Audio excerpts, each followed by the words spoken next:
So this is Ligang from University of Science and Technology of China.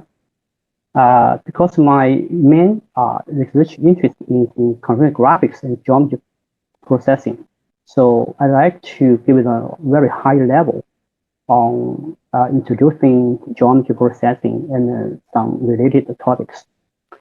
Okay, so as you know, the main goals of the computer graphics has three contents. The first one is modeling.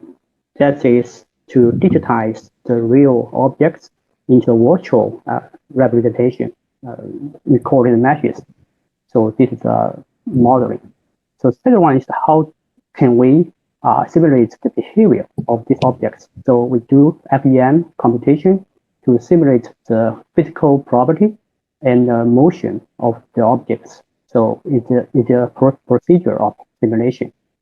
And finally, we want to see the photorealistic images. That is the visual appearance. We call it rendering. Okay, so the digital geometry data has become the new area of the digital media, just like the images and videos and sounds in previous years. So during the last 20 years, so we have more and more acquisition devices that can capture the geometry of three-dimensional objects. So actually, so far, 3D content creation is still very hard, and not like images and videos. We can use a home user cameras or digital video camera to capture all kinds of images and videos for the home users. But now we still have very difficulty in creating or modeling 3D contents.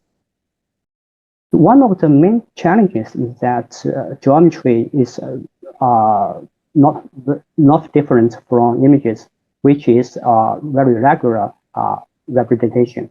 But geometry has different kinds of representations, such including the points, matches, vectors, or the other, also the implicit functions, and so on.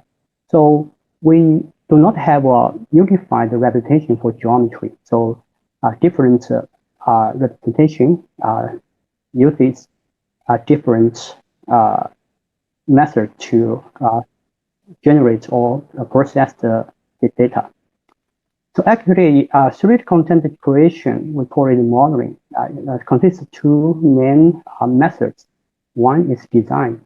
That is, the users to use some designing tools, like such as 3D Max or Maya, to create the content or models from scratch. So the object does not exist at all. And the other one is reconstruction. That is, we inverse engineering of some existing objects and digitize the real objects into some virtual representation. So let me briefly introduce the first modeling method, design. So as you can see from this slide, so in graphics or in CAD, computer-aided design community, we have different kinds of methodologies to create 3D models. Some famous one is BRAP modeling. So we use some low-level operations.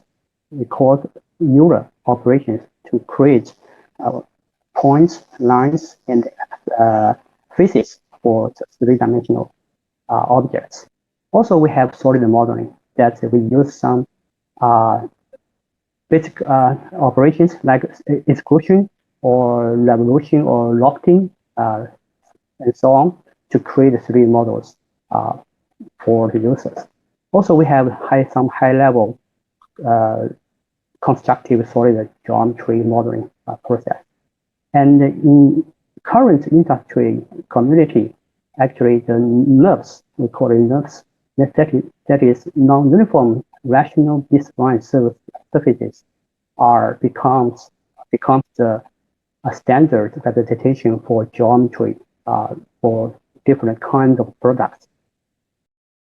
So let's check the second method for modeling. reconstruction. So the goal is given an existing object like the bunny shown in the left, how can we digitize the objects into a virtual representation? That is, how can we capture the 3D points on the surfaces and then we can have a virtual 3D model. Actually, the whole pipeline of reconstruction is kind of complicated. So I summarize the process of reconstruction into 4 main processes. The first one is sensing devices. That is, we acquire the data from the real objects. And then we have some partial point cloud, and we get a complete point cloud afterwards, and then we have the reconstructed surfaces. So let me check the phases one by one. The first one is acquisition. So nowadays we have different kinds of acquisition devices, like camera or depth camera or LiDAR devices and so on. And then so we can easily get some information from the real world, like images, depth data, or 3D points. So the main process is acquisition planning. So how can we capture 3D objects completely? So that is, we have to decide the views of the device from different views. So there's a very core problem, geometric problem inside here. That is, how can we decide the net views given that we have the current scans? And then after we have a set of partial data, so we have to align all this partial data into a complete one. The process is called registration. So for example, given X, Y from different views, we have to compute a rigid transformation T, that is transform the data of X into the coordinate system of Y. So the key problem is how to compute the transformation here. Okay, so for rigid objects, this is the key is a rigid transformation, but that will be more complicated if we register the data from the dynamic objects. Okay, so the data might have some noises, outliers, so some holes due to occlusion. So the consolidation aims to remove the outliers, noises, and try to fill out the holes in data. And after we have the completed point cloud, so we can have different methods to create the 3-dimensional surfaces. We can use images or implicit functions to get the results. Okay, so this is a very brief overview of the surface construction, but we still have lots of tasks to handle. Given the objects, how can we process these objects? So it's called geometry processing. So in computer graphics, we have lots of low-level geometry processing operators. So you can see here a few of them. For example, here, so the meshes might have some noises. How then we have to define some filtering operations to remove the noises on the surface. And here you can see here there's some incomplete domain in the meshes. Then we have to complete, or we have to fill the holes to complete the surface reconstruction. And also we sample the points on the surface so that we can have a high quality triangulation on the surface. And also in computer graphics, we have the texture mapping on the surfaces. We have to create the parameterization of the surface into a 2-dimensional domain. Okay, so as the data becomes more and more, and then we have to understand the shapes of the three-dimensional objects. So just like the high level processing in images or vision, we have to detect some pressure points or saliency on the three-dimensional objects. And we also have to understand the semantic components on the surface.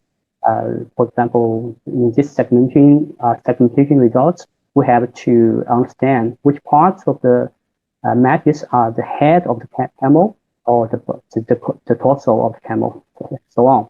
And given two shapes, we have to find the one-to-one correspondence. So the correspondence should be semantic. That is, the mouth of the diagonal on the left should correspond to the mouth of the diagonal on the right. And we also can create some metric to compare the similarity between two shapes so that we can match two shapes, and we can retrieve three-dimensional objects based on a given shape. Okay, so this, from my personal review, I have the whole picture of geometry processing. So on the top is the surface reconstruction. This is the common research topic in both graphics and vision. And we have some other processing problems in geometry, in graphics, such as parameterization, optimization, and so on. And also we have shape analysis stuff in this area. Also some, most of them are also the research topics in computer vision as well. Okay, so this is the whole picture of geometry processing. So let's keep in mind that we have lots of geometry process problems to handle or to process three-dimensional objects. Okay, so in one word, the goal of geometry processing is to anchor and reconstruct and analyze and understand three-dimensional geometric shapes. Okay, so what are the applications of these three-dimensional geometry models? So I had thought of this this problem for a long time. So I started from this table or this grid. So on the row is so in our world we have objects, right? And we also have human. Human is the subject of activities. So in the row we have the real objects and the human. So in the column, so we have virtual objects and a virtual man.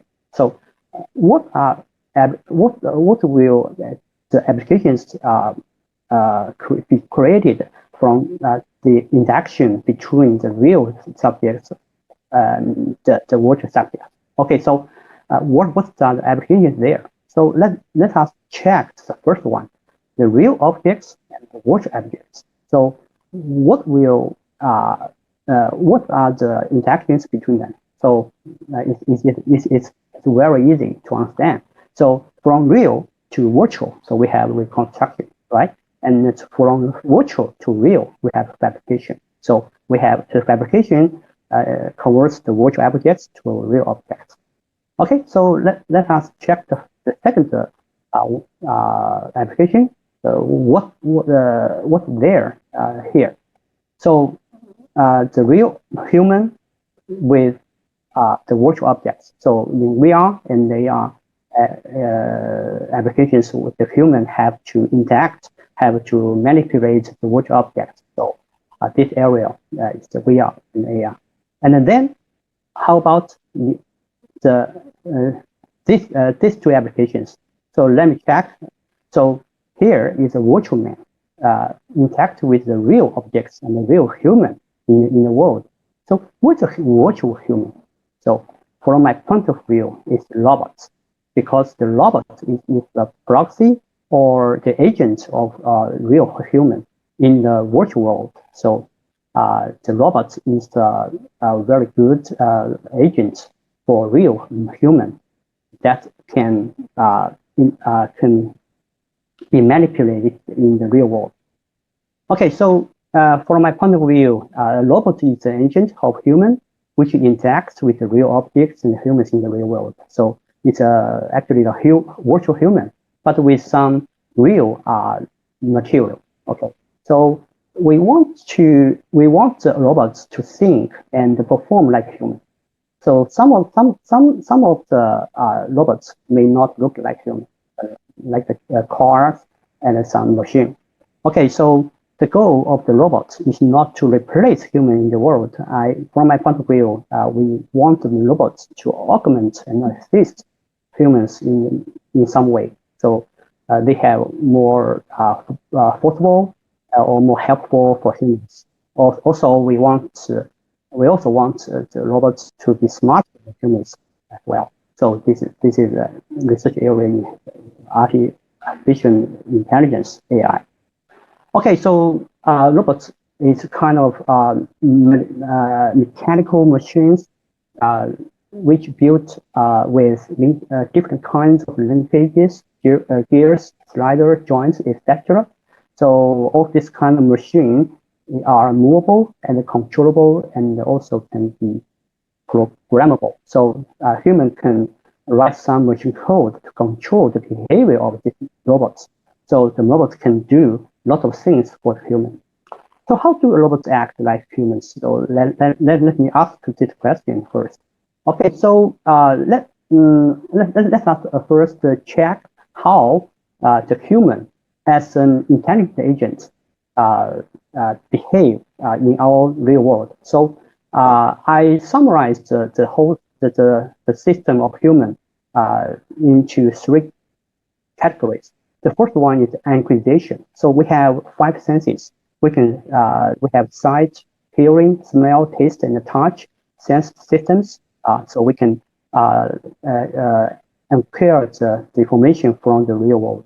And then using our brain, we have to analyze the information to make some decision. And then we have the whole body, a torso, or hands, or a head to act to respond to the information. Okay, so this is a very brief abstraction of human intelligence.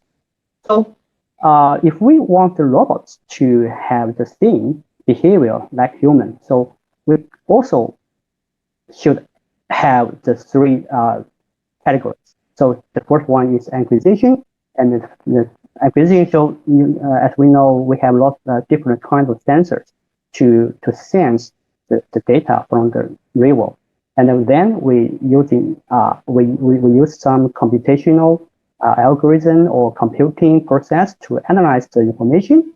Of course, we have different kinds of AI algorithms here, and then with the machine, we can write some machine code to allow the machine to do or to act responding to the information.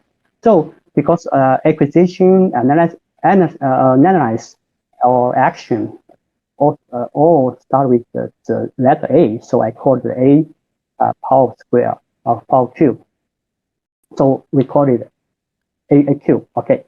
So let me check the acquisition device. So as you know, the robot or also the auto vehicle. So we have a lot of sensors around the object, so we can get different kinds of information from the real world.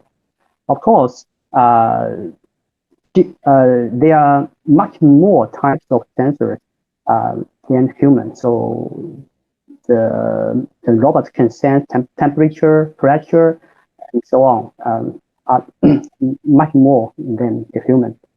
Okay, so let me check the third one, action. So action, as I mentioned just now, so we have different kinds of mechanical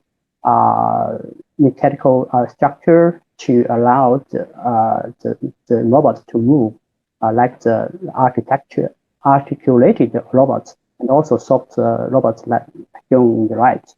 And as you can see, some videos are released by Boston Dynamics a couple of years ago. So you can see here, nowadays we have very flexible movements for different kinds of robots, like the videos here. And the analysis, the process is the most important one. That is, we have to develop different kinds of algorithms to understand the data from the sensors. So there are different research areas or fields that handle different kinds of acquisition data. So the area of computer vision tries to understand the objects shown in the images, and the multimedia area wants to understand the video. Or in our computer graphics area, we started from 3 points. So here, I like to show that there are lots of geometry problems in robots community, and the reasons are as follows. So because the robots has to interact with the 3D environment, so there are lots of spatial computation, like collision avoidance, something like that. So there are lots of geometry computation there. And also the 3D data are more informatic than images. So because we can capture the complete objects from any views. And also 3D data is more difficult to be handled because they are unstructured and so on. So you can hear these robots have to interact with the other robots or the environment and to avoid collision, and this is very much a difficult problem. And I summarized some of the geometry problem in robots in a few aspects, mainly the 3 aspects. The first one is robots as a task executor. The second one is active robot with intelligence. And the third one is design of robots. So I will give you some examples to show what are the problems here. So from my own works. Okay. So let me check the robots as the task executors. So what does it mean? So the robots act driven by the machine code. So where is the machine code from? So this is generated by some algorithms designed by our designers or humans. So the algorithm, or we call it the AI algorithm behind is the code. So the robot just agently execute the task because the robot is more forceful, more accurate, or more accountable, and so on. Or the robot can do some tedious tasks that can help the human. Okay, so let's check the first one, the fabrication work. So this is a work a few years ago, maybe 4 or 5 years ago. So at that time, there's a printing pen called 3D Doodler. So you can see from the video here, so how it works. So the user using a 3D printing pen and can draw different kinds of lines and curves in the air. You can see here, you can see how user draw some circular curves in the air, and people, particularly the artists, use the 3D pen to draw different kinds of spatial objects like this. And all this kind of stuff are very impressive at that time. And the frame shapes is a kind of 3-dimensional object composed of a set of nodes and struts. So it consists of a set of lines. So as you can see here.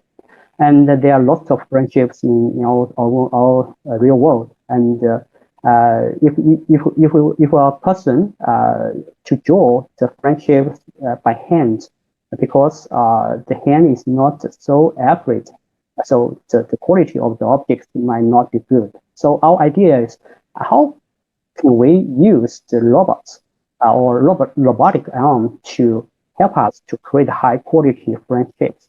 So the idea is that we use the robot to drive the 3D printing pen to draw some high quality or straight lines in the air. So the fabricated objects has high quality. So at that time, we used KUKA, and a 6-axis robotic arm, and we have the printing head on the tip of the robotic arm, and we can use this device to draw straight lines in the air. Okay, so the geometrical problem behind there is, given a frame shape like the bunny head shown in the left, how can we determine the fabrication sequence for this shape? So actually, this problem is not easy because this is the this is the transitional path planning problem. But here we have many other challenging issues to here. The first one is we have to keep the fabricated parts should be stable at any time. Otherwise, the whole structure will collapse. And the second constraint is how can we avoid a collision between the printing head with the fabricated parts. So this planning, this path planning has some geometry and physical constraints. So this is the NP hard problem, and we developed or divide and conquer solution. That we divide the complicated structure into some simple layers, and then for the simple layers, we can use some heuristic methodology to find the path or find the sequence. And you can see here that the printing process using our algorithm. You can see that in every step after the machine output the lines, the whole structure will be kept very stable, so that the machine or the robot tip can find the exactly position of the whole structure. Okay, so here are more examples here. So you can see that we developed we developed path planning sequence for fabricated such frame shapes. So the robot is used to just output or to use to evaluate our methods. So this is the simplest applications for robots. Okay, so let us check the second problem, the active robots with intelligence. So active acquisition analysis actions, I call it a power 4. So the robot has his own perception and cognition. So he has to think about what to anchor or how to analyze the information and what the objects and how to act with this information. So there are lots of researchers in this community, including vision, machine learning, and also robotics and graphics.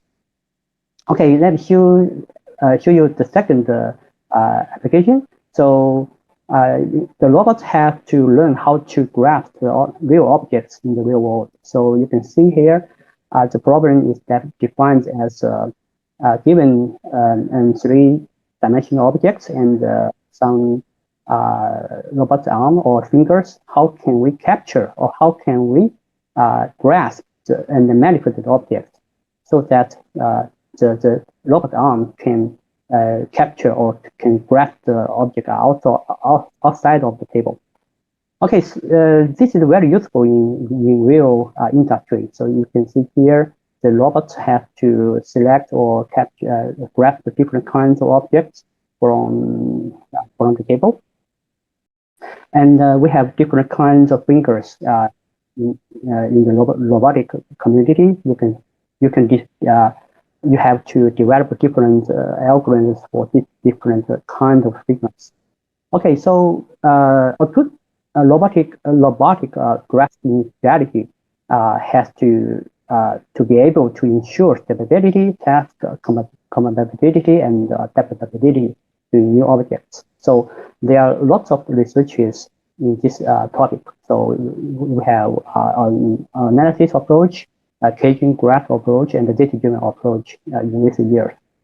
Okay, so we also developed some three-dimensional based strategy that we consider the stability of the graphene, and we avoid the collision between the fingers and the objects. Also, we have some movements or constraints and so on. And here, I like to show you some results. So given the dynamic here, the robot can grasp the bunny correctly. And also there are different kinds of objects in here. So you can see how our algorithm works for these various objects. So the key problem here is how to detect, how to decide the touching points for the fingers on the surface. Okay, so this is another recent work, 2 years in SQL. And as you can see, the scanning of objects or even the whole thing is very tedious or work. So the people have to check where to scan or the next best view and to move the scanner one by one.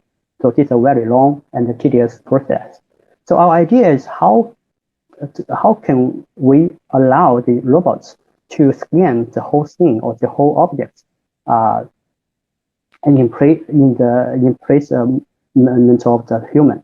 So given an unknown environment, the robot has to understand the things and to capture to scan the whole thing automatically. So this is the advantage of the robots. So okay, so a few years ago, in 2014, there's a very nice work which allows the robot to scan one object using a scanner, like you here. The robot knows the next best view for the scanner and scan the data one by one, and then perform the registration algorithm to get the whole object. But the story is different for a large scale of the objects. So, for example, the indoor rooms or the indoor things in the video show here. So traditionally, there are different kinds of works on this topic. So most of them have to do two passes. The first pass is to scan the data, and the second pass to understand and analyze the data. So this is very tedious as well. So our motivation is that can we do one pass only to explore and reconstruct the whole thing? So the basic idea is that because the scene consists of different kinds of objects, so if the robots scan the objects one by one, then we can scan the whole thing. So this is the basic idea. So the idea is here. So here is the robot on the top right, and the robot can find the objects one by one and scan the objects one by one. And then if the robot cannot find any other object, then the whole thing is completely scanned and reconstructed. So this is the basic idea. The idea, the technique behind them is the object-list definition. So we define some definition of object-list that will help us to understand the whole thing or understand the partial data. We use it to segment and to understand and also to plan our scanning paths. Also, in scanning of one object, we use it to decide the next best view problem. Okay, so this is one example. You can see here the dotted lines show the path of the robot, and here we can see the best views of the scanning this sofa. So after we scan all the objects in this room, so we finished our whole scanning process. Okay, so here are more results in here. And okay, so let's just show the basic idea, and we skip all the details due to the time limits. And okay, so let us check the last part of my talk is the design on robots. So the robotics, as I mentioned before, is mechanical machines composed with different kinds of linkages, gears, and all kinds of joints shown in the left, shown in the picture in the left, and also we can design the structures of the machine or the robot by using different kinds of these joints or linkages. So this is actually the universe design problem. So also people are becoming more interested in design soft robotics, like the video show here. And you can see that in the community of software robotics, so people design some software fingers that can capture some peripheral or software objects, like look here. And here you can see that the software fingers can capture some spherical or some soft objects that shown in the video. So here the robot can capture a fruit, grab the fruit from the tree and grab the ball, something like that. So this is so okay. So as from the point of view of computer graphics, there are lots of simulation stuff over here. So this is the universe simulation and the geometry problem. So we have also done some problem works on this direction. The first one is computational design of wind-up toys. So wind-up toys is a very popular toys for the kids. So if you swing the spring in the toy, and then the toy can automatically working on the table. Actually, inside the objects is a set of stuff. One of the most important stuff is the clockwise motor. So it consists of a spring key and a driving motor, so that if you if you roll the spring, and then if you release the roll, the wheel can automatically run.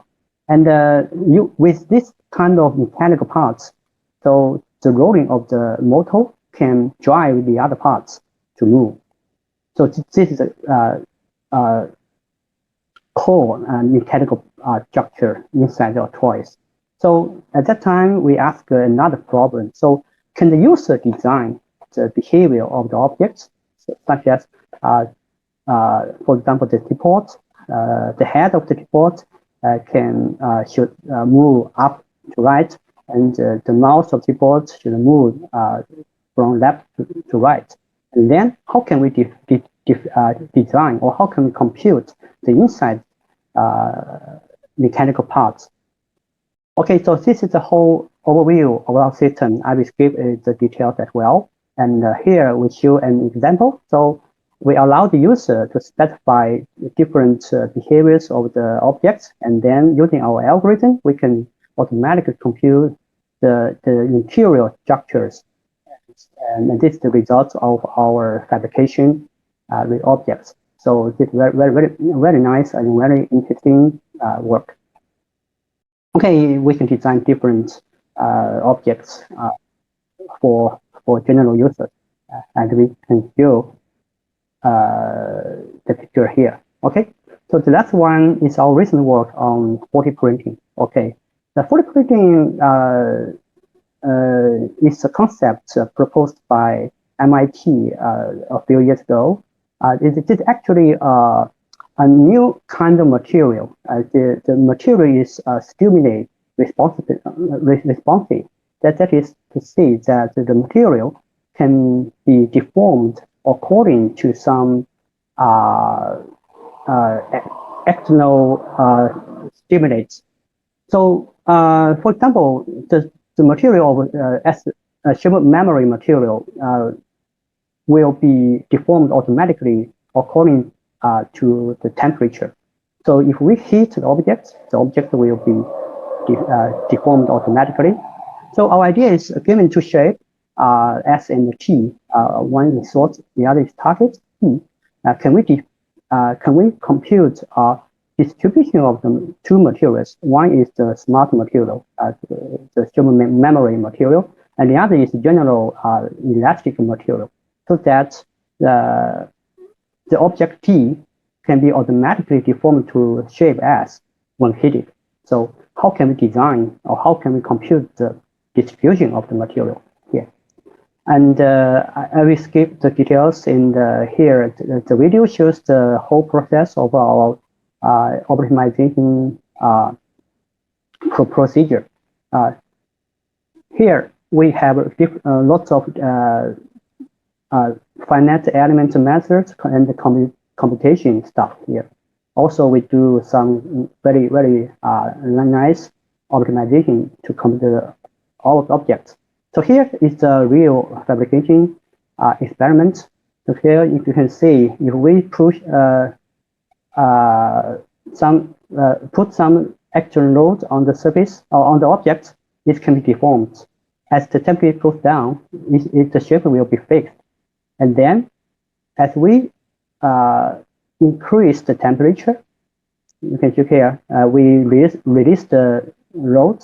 So if we really increase the temperature, the object will be automatically be deformed into the original or the source of the subject, the shape. Okay, so this is another, I will skip it due to the time limit. And then let me check the application. So here we design, let me skip to the first one, and okay, so the board is in some very hot environment, so human hands cannot put their hand to grab the ball. So we can design some robot arm or fingers to capture the ball in the high temperature environment. Okay, so as time's up, and I'd like to make a very short summary on my talk. So we have shown some examples to how I understand the applications in robotic for geometry processing, and still we have we still have lots of ideas on this direction. One is the automatic exploration using reinforcement learning.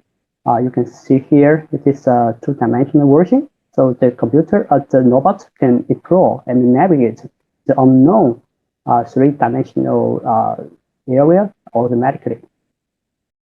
And also we have thought about how multiple objects, multiple robots can act like human as well to complete some complicated tasks.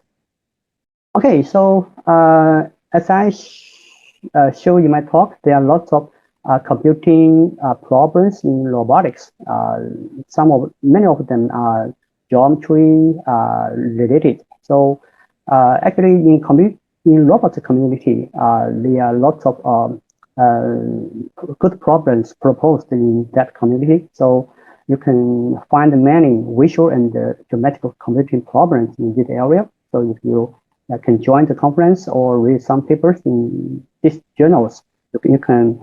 I believe this stuff will inspire and stimulate more ideas for all of you. Okay, so let's end with this very interesting video. So I believe many of you have seen the video. The video was released one more year ago. It's about the end of 2019. So you can see here the human pushed the robot to kill the yellow one. Okay, the robot finally the robot fired the gun to the human and saved the yellow small one. Okay, that's very interesting. Actually, this is not a real video or not a real robot. So as you know, current AI cannot do that. So the robot is very far away. The AI of the robots is far away from that of human. Okay, so here the video is very interesting. I get it from Professor Japan. So it is in real world, the human can handle all kinds of complicated issues, just like the video show here. So can the robots act like human to handle so complicated issues in complex dynamic environments? So this is the future, or this leaving lots of problems over here. Okay, so this is the last slide, I think. Yeah, robots as intelligent agents, a power cube, and active robots, I call it a power of 4 or more. We can add more and more requirements for the robots. Maybe a power of K. The A might be accurate, accountable, manageable, and affordable, and so on. So I believe there will be more and more interesting problems in there. Okay, so that ends my talk. Okay, thank you for your attention. Okay, thank you very much. So many thanks for Ligang's wonderful talk. In the next, we go to the question and answer session. So in this session, we also very happy to invite Professor Kai-Xu from NUDT and Japan from Hong Kong University to join this session. There are a lot of questions on YouTube and the Games WeChat group. So, okay. So the first question is that I'm interested in scene and object understanding for robotics. Could you offer some viewpoints toward the difference of vision-based and LiDAR-based techniques? Okay. So yeah. I started, or maybe Kai and Ja can start, because I have talked about it a lot. So maybe Kai, Kevin? Yeah. Okay, hi, Ligang. Yes. Okay. Could you repeat the question? Okay. So what's the difference between LiDAR and what? And vision-based solution. Vision-based. The difference vision-based, of okay. thing on, yeah, just a thing understanding. Yes. For thing understanding, right? I think for, yeah. Okay. First of all, I think the main difference is that is their target. I think LiDAR-based setting is more suitable for outdoor setting, and vision is maybe more suitable for like a smaller range of sensing. And also LiDAR-based data acquisition is typically sparse, so you need to do quite some analysis over the sparse point cloud. And for vision, the vision data is more dense, it's denser, right? So you can utilize many those like the image-based or vision 2D vision-based object detection or analysis. So I think that the main difference is their utility or different settings, and also their techniques are fundamentally different. But there are quite some recent trend that trying to combine these two techniques, like in some of the systems. They can both obtain the 3D point cloud and 2D video sequences, and to combine the advantages of the two. Yeah, maybe maybe Ligang or Panja can add more. So Ja, any comments? Okay. I think my only comments is, okay, additional one is like the vision has more semantic information, so which sometimes is useful, and the LiDAR is like basically you can only use the geometry in most times. And in my experience, so LiDAR may be more suitable for industry, and vision may be at least at this moment it's mainly for research. That's my. Thank you. Okay. So, yeah. So I personally, I agree with the comments given by Kai and Ja. And so just like Kai mentioned, vision methods have its own advantage by using some learning-based or data-driven stuff. And LiDAR captures the real 3D points. So for started from the 3D points, we can have lots of information in the space or can do some efficient spatial computation. So both of them has their own advantages and disadvantages. And as Jia mentioned that different devices has its own costs. So maybe LiDAR devices is more expensive.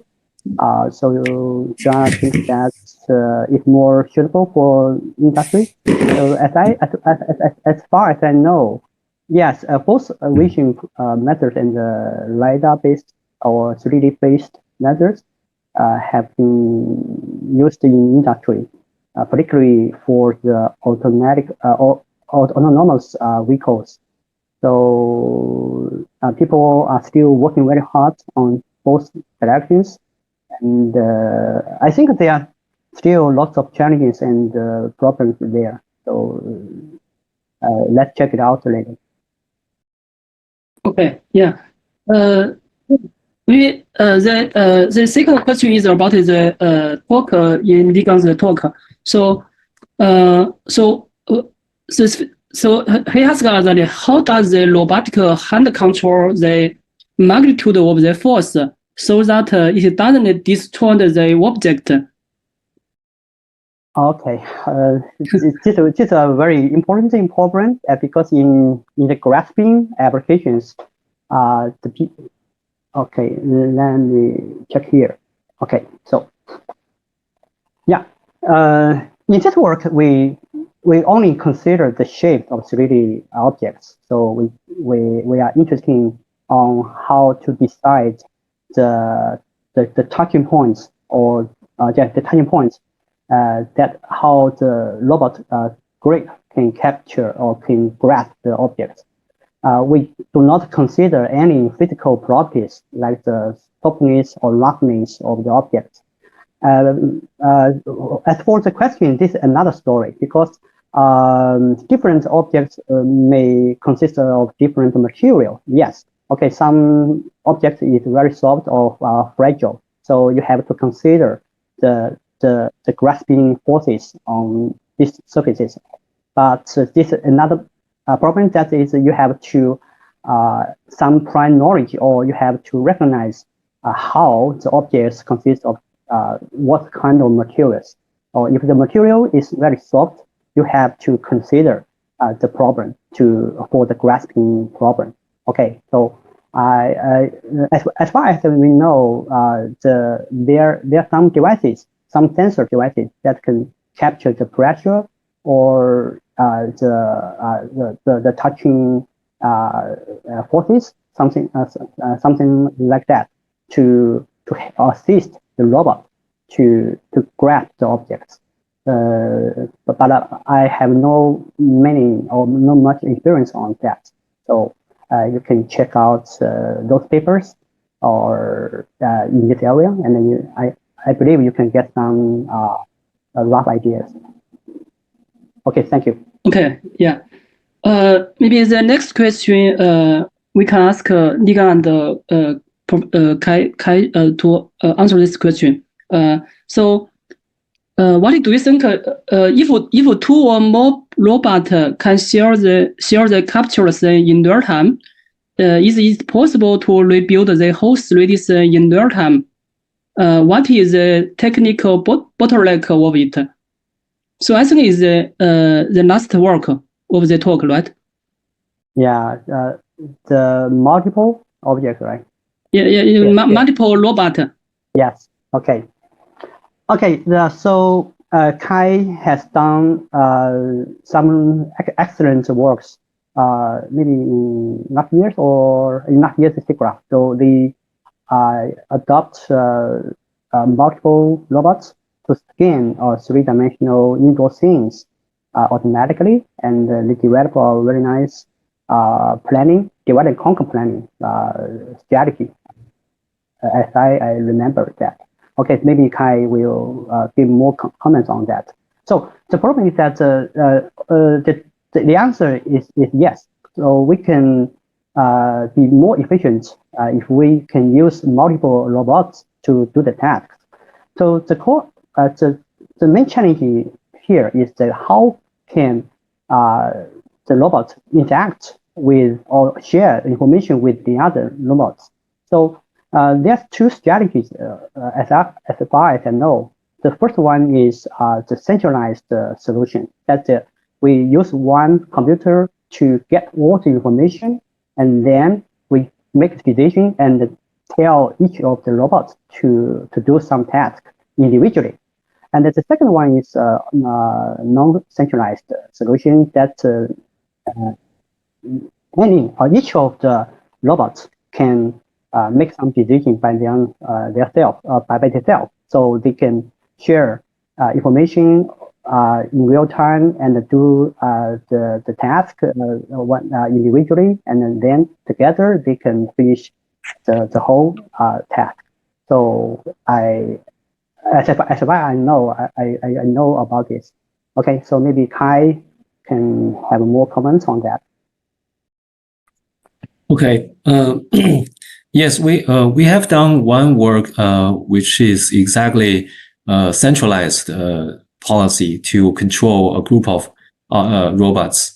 In that work, we have because the scene is unknown, so we have a centralized control over the objects to collect the observations of all objects and construct online reconstruction of the scene being explored, and we can compute the tasks for the robots and evenly distribute the robots to finish those tasks. So the problem then reduces to task assignment, or how do you minimize the cost of a robot movement so that all the tasks could be finished within a budget of time. So we utilize the optimal transform, optimal mass transform, that form to formulate the problem and solve the problem with the similar to Lloyd algorithm. So yes, that is a centralized thing. So so we also have the decentralized version.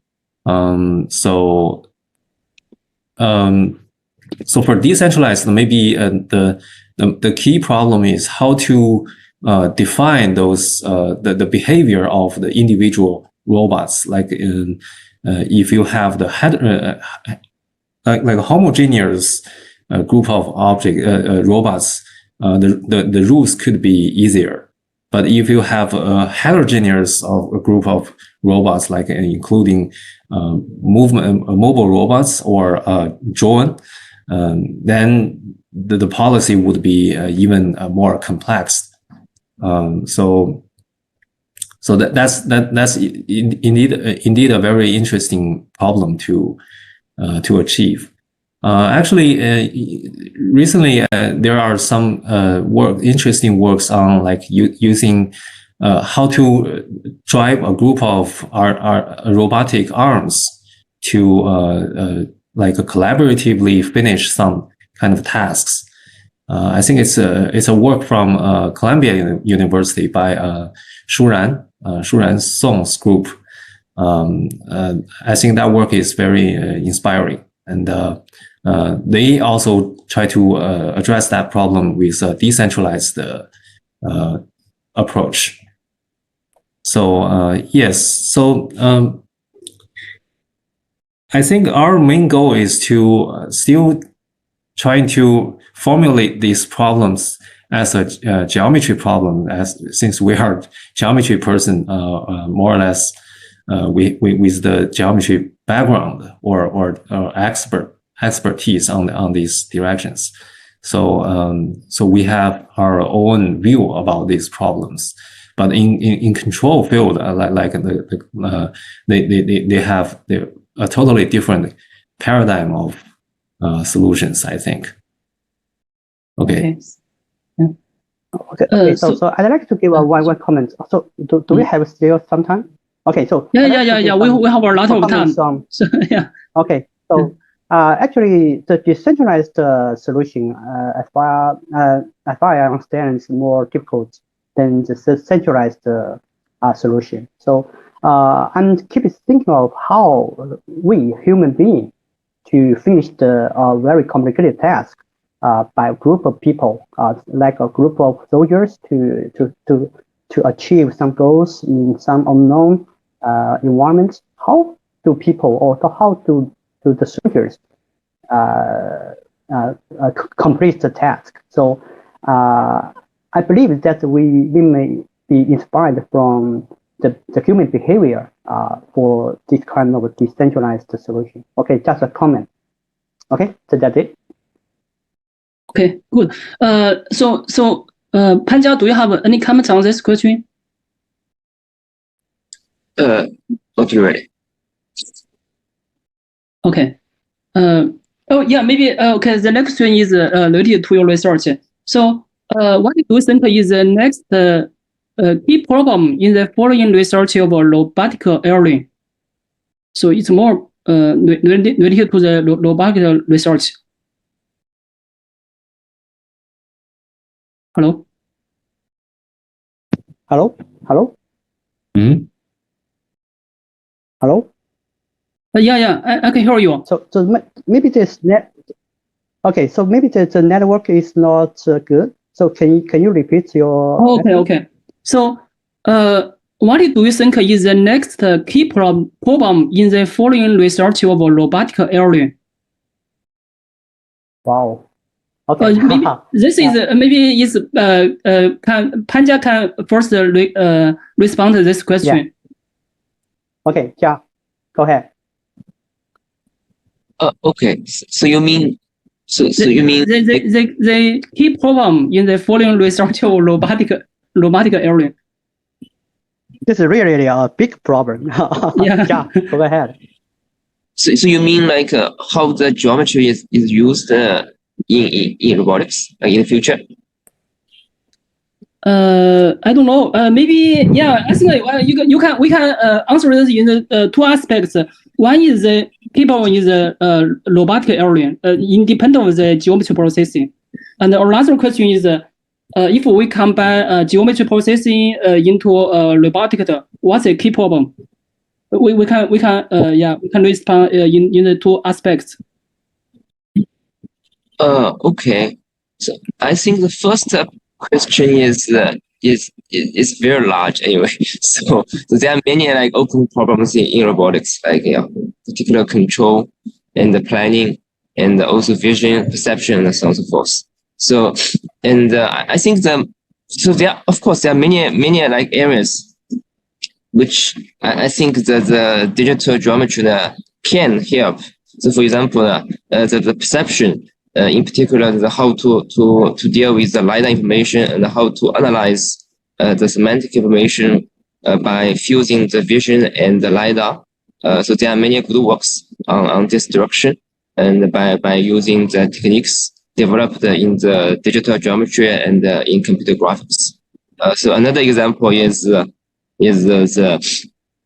mapping. Okay, so there are many people working on this, like in the past 20 years, and including, for example, what Professor Liu has mentioned in his talk about how to efficiently explore some unknown environment with one robot or with more than one robots. So this is actually still some unsolved problem, and according to my knowledge, like many people from CMU and MIT, they are still working on that.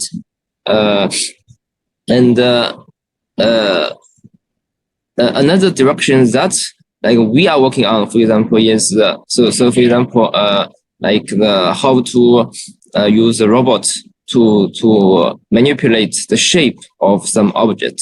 So for example, I have some material which originally is some cube or some sphere, and I want to use either the robot arm or some other devices. And I want to, like, for example, deform that into some shape or into some configuration that I am interested in.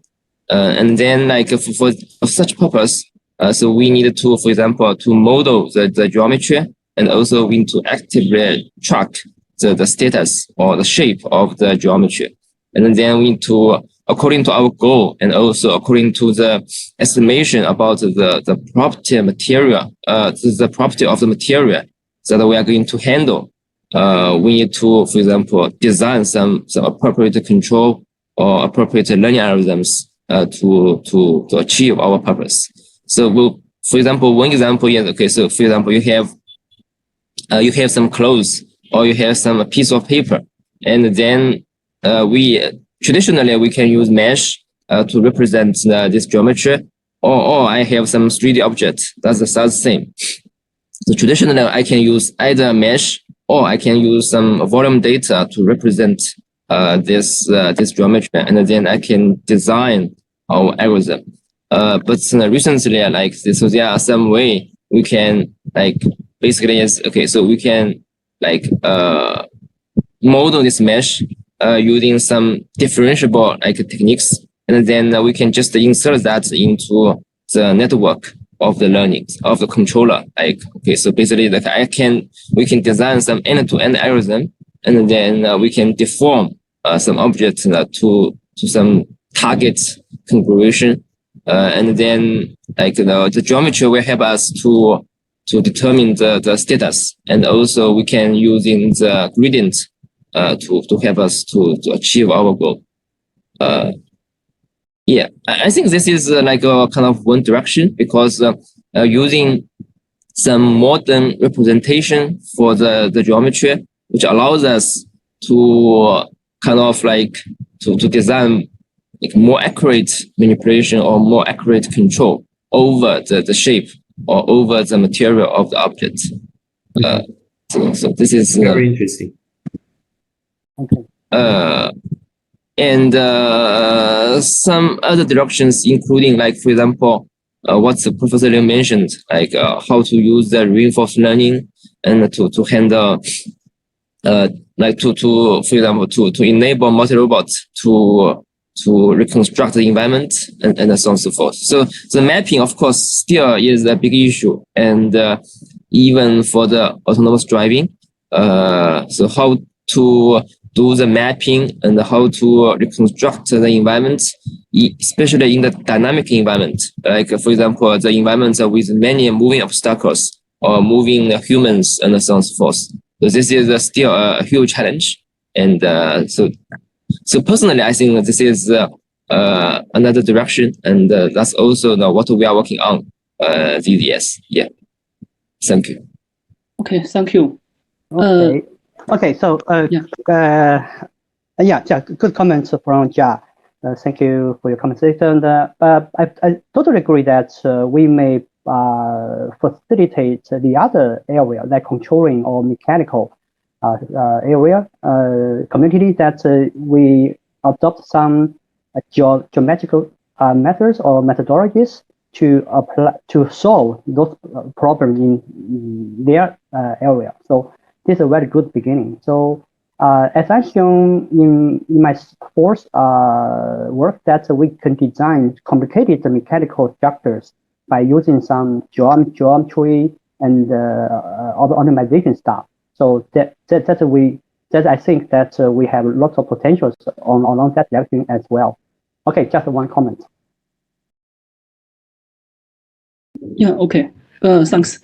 Maybe we go to the last open question. So, so in the past years, the main representation of geometry processing many focus on the triangle mesh or polygon mesh.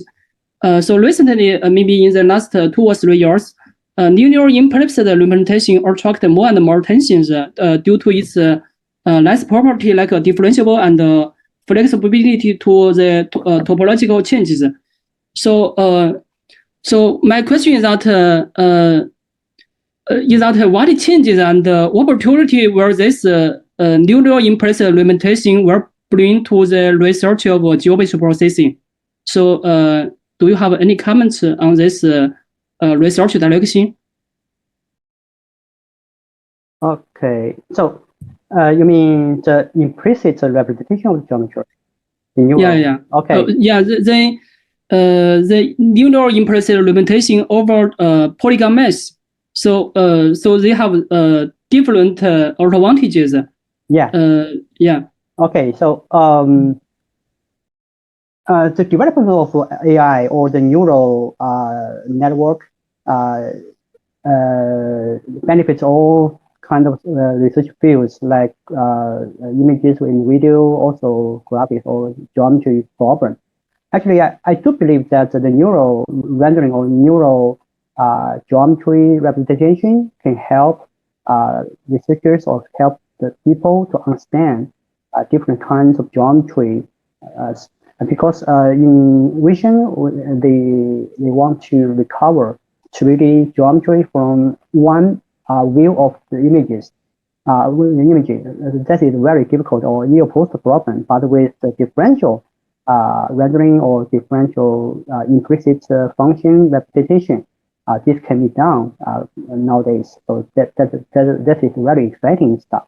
So I think it has much more potential in the near future. So I do believe that it can be helpful. Okay, maybe Kai have more experience on that. Kai? Yes. Okay. Actually, we are working on a kind of a related project that is trying to use the implicit representation to encode or describe the interaction between a gripper and an object. I think this would be interesting because the implicit surface is just as what you have just said, that it is flexible to handle the various topological change. Because if the object is complex in terms of shape, the interaction can be very complicated, including all kinds of topological change. So if you can use the implicit surface or implicit representation to encode this interaction relation, maybe you can come up with a method to direct the gripper to come up with a more natural grasping pose for the complicated objects. This is still an ongoing thing, but I think I do think that I do see the potential of the implicit surface in describing or handling the interactions. Yes. Yeah. Okay. So I also have already the questions that as you know that the neural implicit limitation is very powerful for many applications.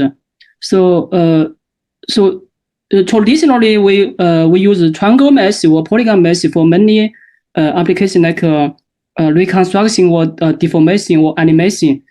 So my question is that many for Ligang. So it means that do we really need a triangle mesh in many applications? Because in the past 20 years, so when many in the digital geometry processing area, we mainly focus on the polygon mesh. So does mean that in the following years, maybe some research more focus on this implicit limitation, not polygon mesh. Do you think so? Okay, so that's a good question. Actually, as I shown here, so you can see my screen, right? Okay, so as I mentioned in my talk, that there are lots of geometry, lots of representations for geometry. So the mesh is just the piecewise linear representation for a smooth surface, right? Okay, so this is from the point of view of mathematician that we represent the shape using some functions, some linear function or some nerves to approximate or represent the shapes. So this is the traditional representation for geometry. But nowadays, as you can see, we have points, voxels, distance fields, or even multi-view images to represent the shape. And the implicit function is another type of representation that has an advantage that is insensitive to topology or okay. So implicit function has its own advantage. I do agree, but it has its own disadvantage as well, because it can hardly be control the topology as well, because it might generate some actual topology or actual handles for during the reconstruction. So it's less controllable than if implicit representation like matrix. So maybe we can combine all of them, or it's dependent. It's dependent on different applications. So that might be might not be definite stuff. So we have to select, or we have to choose different representations for geometry in different applications. So this is my point of view. Okay. Yeah. Okay, thanks. So maybe Kai and Jia, do you have any other questions we need to discuss? Hello? Yeah, I think I am fine now. Yeah. Okay. Okay. Yeah. Okay. So actually, I get some inspiration from all of you. So that Jia mentioned that there are lots of other problems in the control or mechanical area. So maybe we can get into there and use our expertise to solve those problems in that area. So that might be many potentials over there. And Kai mentioned that the reinforcement learning or the other learning stuff can be helpful to solve our problems as well. So I think this is a very exciting area for nowadays. So the computing ability and the data become more and more powerful, and I believe that we have a lot of things to do. And yes. Yeah. Okay. So that's great. Okay. Yeah. Okay. If we don't have a problem, so let's conclude here. Okay. So thanks for Ligang's wonderful talk and what the comments and inspire discussions. So we will continue next Wednesday. So okay, let's finish it here. Okay. So thanks for your attention. Yeah. Thank you for the inspiring discussion. Okay. Thank you. Thank Bye-bye. you. Bye bye. Bye bye.